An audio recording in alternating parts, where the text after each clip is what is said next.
नमस्कार बच्चों। आज मैं आपके लिए एक बहुत ही छोटी सी प्यारी सी कहानी लाई हूँ अपने नन्हे मुन्ने बच्चों के लिए, जिसका नाम है बिना कान और हृदय का गधा।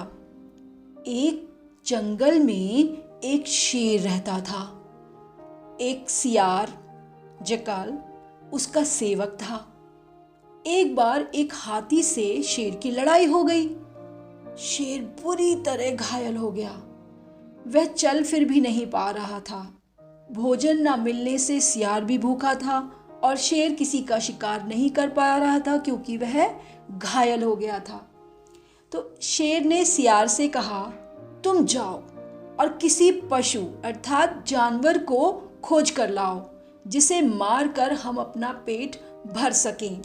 सियार किसी जानवर की खोज करता हुआ एक गांव में पहुंच गया। वहां उसने एक गधे को घास चरते हुए देखा। सियार सीधा गधे के पास गया और बोला, मामा प्रणाम, बहुत दिनों बाद आपके दर्शन हुए। अरे अरे अरे, आप तो कितने दुबले हो गए हैं। गधा बोला, भाई कुछ मत पूछो, मेरा स्वामी बड़ा ही कठोर है। वह पेट भर कर घास भी नहीं देता। यह धूल से सनी हुई घास खाकर पेट भरना पड़ता है। सियार ने कहा, मामा उधर नदी के किनारे एक बहुत बड़ा घास का मैदान है। आप मेरे साथ वहीं चलो और मेरे साथ आनंद से रहो। गधे ने कहा, भाई मैं तो गांव का गधा हूं, वहां जंगली जानवरों के साथ मैं कैसे रह सकूंगा। सियार बहुत चालाक था। वह बोला, मामा वह बड़ी सुरक्षित जगह है, वहां किसी का कोई डर नहीं है। और तो और वहां 3 गधियां भी रहती हैं। वे भी अपने धोबी के अत्याचारों से तंग होकर भाग आई थीं। उनका कोई पति भी नहीं है। आप उनके योग्य हो। आप चाहो तो उनमें से किसी के साथ शादी कर लेना। चलो तो सही। सियार की बात सुनकर गधे को लालच आ गया और वह उसके साथ चल दी।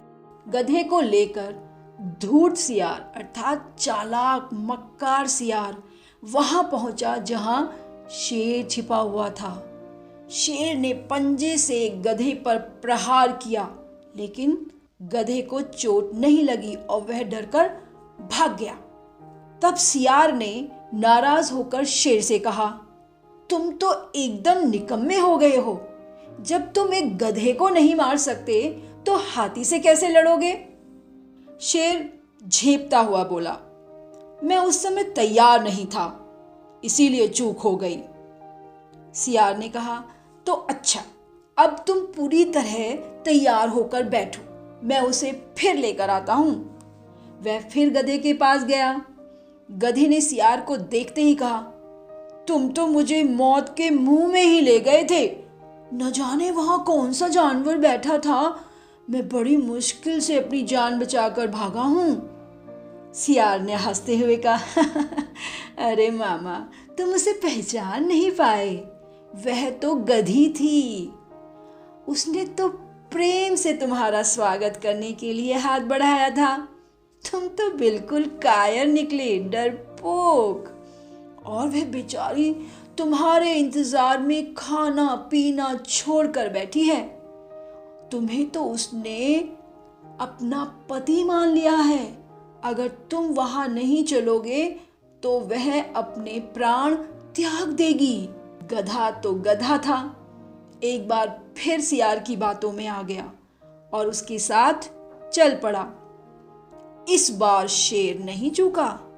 उसने गधे को एक ही झपट्टे में मार दिया। भोजन करने से पहले शेर स्नान करने के लिए चला गया। इस बीच सियार ने गधे के दोनों कानों के साथ साथ उसका हृदय यानी उसका दिल भी खा लिया।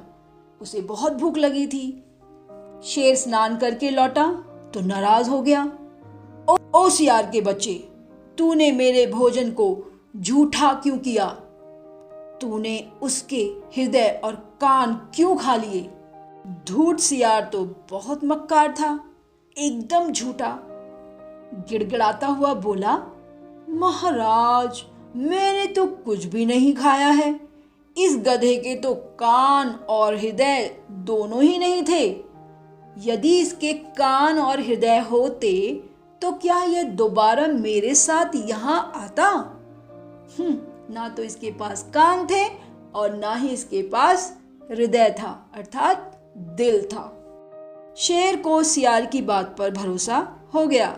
वह शांत होकर भोजन करने में जुट गया। और यह थी छोटी सी कहानी। तो बच्चों, इस कहानी से हमें क्या सीखने को मिलता है? कि हमें अनजान व्यक्ति की बातों को नहीं सुनना चाहिए, उसकी बातों में नहीं आना चाहिए। यदि कोई अनजान व्यक्ति जिसको आप जानते ना हो और वह आपको कुछ कहता है, कहीं जाने को कहता है, आप उसके साथ कभी न जाएं। चाहे वह कुछ भी कहे, वह कहे कि आपके माता पिता आपको बुला रहे हैं, या वह कहे कि आपके माता पिता का एक्सीडेंट हो गया है, जल्दी चलो, वे हॉस्पिटल में हैं। ऐसे बहुत सारी झूठी बातें कोई कह सकता है, लेकिन आप किसी पर भी भरोसा नहीं करें और ना ही उनके साथ कभी जाएं। कभी कभी वे आपको चॉकलेट का, खाने की किसी वस्तु का लालच देंगे। आप उनसे कोई भी खाने की वस्तु, पैसे या कोई भी ऐसी चीज़ ना लें जिसकी वजह से आप मुसीबत में फंस जाएं। तो आप कभी भी किसी अनजान व्यक्ति की बातें नहीं मानेंगे, ना उसके साथ जाएंगे, ना उसकी दी हुई चीज़ों को खाएंगे। जब तक आपके माता पिता आपसे खुद ना कहें, आप कभी किसी के साथ नहीं जाएं। अपनी सुरक्षा स्वयं करें, होशियार बने, उस गधे की तरह बेवकूफ़ ना बने, कभी ना बने। धन्यवाद। फिर मिलेंगे एक नई कहानी के साथ। यदि आपने मेरा चैनल सब्सक्राइब नहीं किया है तो कृपया कर लें। धन्यवाद।